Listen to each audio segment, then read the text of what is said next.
Yeah, thank you. I would like to start right away with a couple of disclaimers and an aphorism. Bear with me because that's how we do things in Greece, speeches.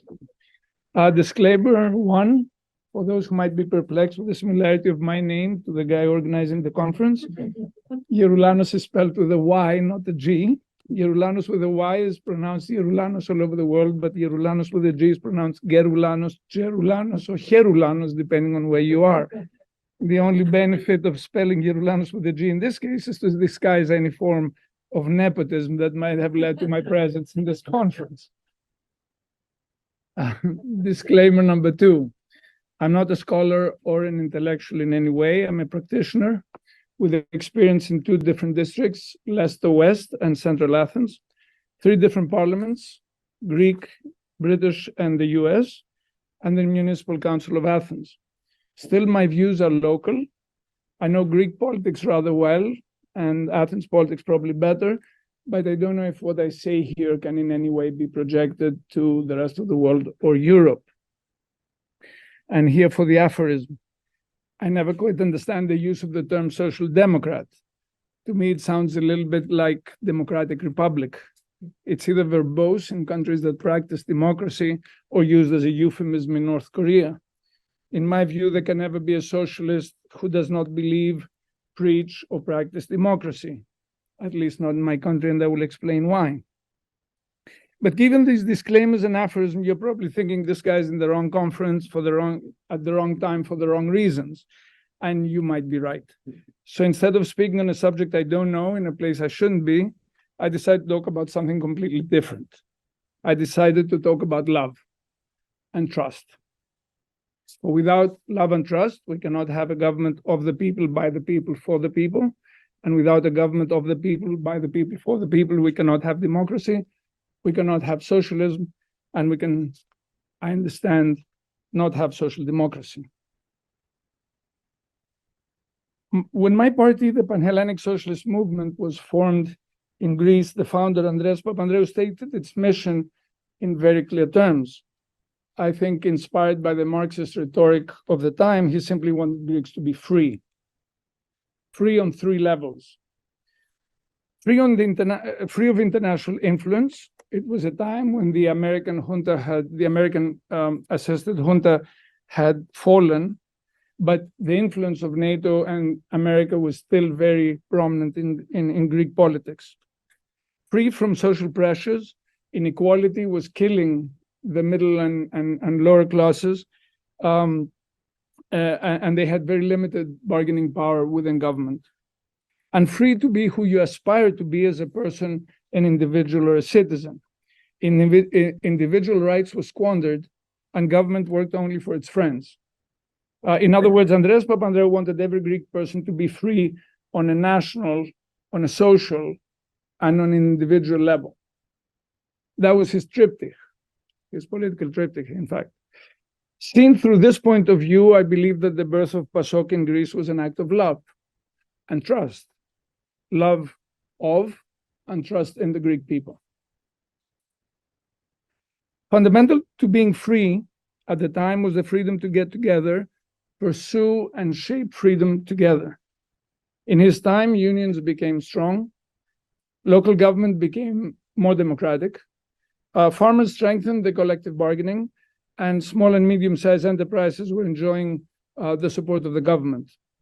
The welfare state provided security for all of this. People had a voice, and the government listened.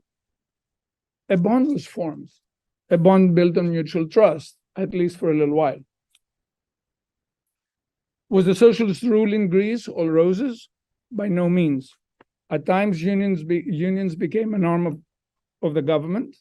Some collectives became very corrupted. Local government strength was not coupled with accountability, leading to various abuses of power. In practice, PASOK's original version of freedom was deeply skewed by the control of power and money, much of which was provided through EU subsidies. Come to think of it, power and money is the usual cause for divorces, but we'll keep this idea for later. But during its rule, the country never went broke. Inequality was kept at bay. Transition from a farming society to a post-industrial one took place rather smoothly. Education and healthcare became more accessible and universal. We actually joined the EU and the Euro. That was not all. We hosted the best Olympics of all times, won the European Championship against Portugal in Portugal. Sorry, Katrina. And PASOK's time in power is associated to this day with a good life for the so-called common people. I might be making light of the Olympics and the European Championship, but in 2004 was the year where all Greek people felt we could do no wrong. It's a social state of mind I believe every politician should strive for. Since I'm talking about love and my daughter and nephew are somewhere in the audience, let me just say that is also a worthy goal for parenting. Fast forward to today, and we are far, far, far away from all of that.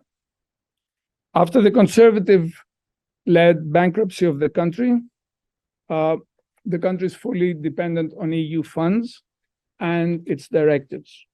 Inequality in income, wealth, and more importantly in Greece, access to power has grown exponentially. Individuals are expected to fend for themselves. Any form of collective claim is looked down upon with disdain and almost considered unpatriotic. In many ways, we're back in the 70s. In a social study we ran back in 2008, a year before the Conservatives fled the government, leaving the country bankrupt, Greek women and men already felt squandered under four overwhelming forces. We named them the pressure from below, from inside, from outside, and from above. The pressure from below, a new class of poverty, coupled with new waves of immigration. A pressure from inside, lack of rules and standards, competition rather than cooperation, breakdown of social networks, the feeling of being left on your own to fight both law in Greece and lawlessness. The pressure from outside, globalization, climate change, regional turmoil, the ever trigger happy Balkans. Even the EU, for the first time since Greece joining, was seen as a force of instability. But it's the fourth pressure that really broke the Greeks. The pressure from above, power. A small group of politicians, business people, and bankers, journalists, and some in the judiciary in cahoots deciding who makes it and who breaks. A ruling group so small and concentrated on their own interests that people disappeared from their sights, making all other forces at work even more unbearable. 50 years after the establishment of democracy in Greece, the re-establishment of democracy, 40 after PASOK took over, never have we seen so few wielding Greece so much power over so many. And then the crisis hit. Under the so-called Troika, the European Commission, the European Central Bank, and the IMF, central government got more powerful in order to collect taxes and pay debt. An ailing and very uncompetitive banking sector was now made responsible not only for all investment, state, European, and private, but also for all bankruptcies. Big business was further favored over SMEs as tax-paying and efficient, two characteristics that I can refute quite strongly. The power of unions was curtailed, leaving people to negotiate salaries and working conditions on their own. Local government, controlled recently by conservative mayors, still quite bureaucratic and unaccountable, was limited to collecting garbage and organizing music festivals. Worse yet, democracy is shrinking in Greece. Laws are passed with very little discussion. Criticism is silenced. The press is coerced in supporting the government, and the courts are underperforming. To add insult to injury, the prime minister was caught eavesdropping on his adversaries, on his own ministers, on journalists, and army officials. The vision of being free in Greece, free of fear, need, want, and pressure, has never been more distant in people's minds. And the left? Where's the left? The left is in the woods, split in factions, exhausted of infighting, and separated from the people it represents. It is aimlessly looking for purpose. Until it defines a purpose, even the sum of the parts of the factions that we're now all in do not suffice to beat the conservative government. Why? Well, first, PASOK paid an early and high price for being in power when the crisis hit. It carried the burden and paid for it dearly. It actually coined the term PASOKification. PASOKification to me is the definition of a political institution that has broken the bonds of trust with the people it represents. Its voters have gone, some have gone to the left, some have gone to the right, but the big majority of people who voted for PASOK are now at home. In the past, how many? Since 2010, so 12 years, we have lost 2 million people from the voting booths. Yeah. And PASOK is the one party that's missing in the equation. And Syriza. What is keeping Syriza from becoming the new PASOK? Well, apart from adopting the language of the right, profits over people, competition over cooperation, big business over SMEs, efficiency over collectivism, free trade over fair trade, big government over local government, the latest self-leaning government of Syriza also adopted the practices of the right. A government of the few, by the few, for the few, just different few. Why? Two reasons. One is DNA. To be fair, Syriza is not a socialist or a social democratic party. Its roots are communist and rather revolutionary. So a government of, by, and for the people was never its aim. Building trust people could participate freely in shaping their own future was never its strength. It is no coincidence that Syriza is heavily underrepresented in local government, in unions, and in farmers' collectives. Two, they are terrified, as we all are, of the growing waves of populism and neo-fascism. The growth of populism and neo-fascism has left the left so terrified that we're all running in the wrong direction. Instead of addressing the causes of distrust, we're grappling only with the symptoms. I can tell you that when I ran for mayor of Athens and I went down on the streets, the only other party, let's say, that I met was Golden Dawn. There was no one else in the streets. We here, government is not to be trusted, period.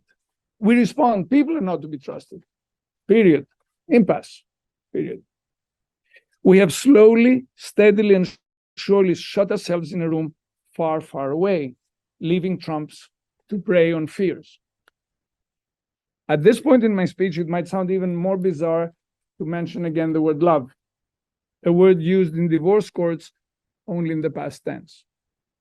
But make no mistake, we're in divorce proceedings. And someone has to be the adult in the room. Someone has to say, I'm sorry. Someone has to say, I trust you first. And someone has to say, despite of all that happened, I still love you. And I'm willing to do everything that I can to win you over. Because here's what is at stake. If the left does not reclaim its bond with people, inequality will rise, distrust will grow, populists and neo-fascists will capitalize on the fear, and the left will be left buttressing the right against the far right. That is exactly where we were right before the Second World War. It is actually terrifying in its simplicity. If we don't sow love, we shall reap war. Now, I have to remind myself that I am in a university, and even for an American university, this language might be a little too touchy-feely, maybe simplistic. So let me propose the same idea in a theorem that might make more, shall I say, scientific sense. We shall fail to address inequality and the concentration of capital if we fail to address the concentration of power. Or to put it in positive terms, the only way to redistribute wealth fairly is to redistribute power democratically. An idea gaining ground with PASOK these days. Because today we have an unsustainable lack of parity between the responsibility laid on an individual and the power they have to meet that responsibility. We have asked people to fend for themselves, but we have not provided them the tools to do so. We have failed to provide basic security against the four pressures I mentioned before that are actually pressuring the Greek household. And while we have unprecedented power to democratize money, energy, and knowledge, the three basic building blocks of modern creativity, we're keeping them in the markets and allocate them to oligarchies who distribute them still at a very high cost. Economically, as well as socially and politically, this model is constantly accelerating the end result, and the end result is a free fall over a cliff. Why? Because any disparity between power and responsibility leaves people terrified and exhausted. And that's where we are right now. So what does it mean to give people power? It means to trust people so deeply as to gradually involve more and more people in collective decision-making processes through highly independent and powerful institutions who can actually be free to shape our future, our individual, collective, and national futures. Not only the obvious stakeholders, but anyone who feels they have a vested interest in decisions that can change people's lives. Like, in my country at least, giving people real saying in national laws passed and local government plans to be implemented. Like giving citizens of a region the capacity to determine land use and environmental preservation. Like giving alumni decision-making power over state universities, or local authorities the capacity to choose from a pool of capable school principals the capacity to choose from a pool of capable teachers, and teachers the choice to teach what they think is best for their children.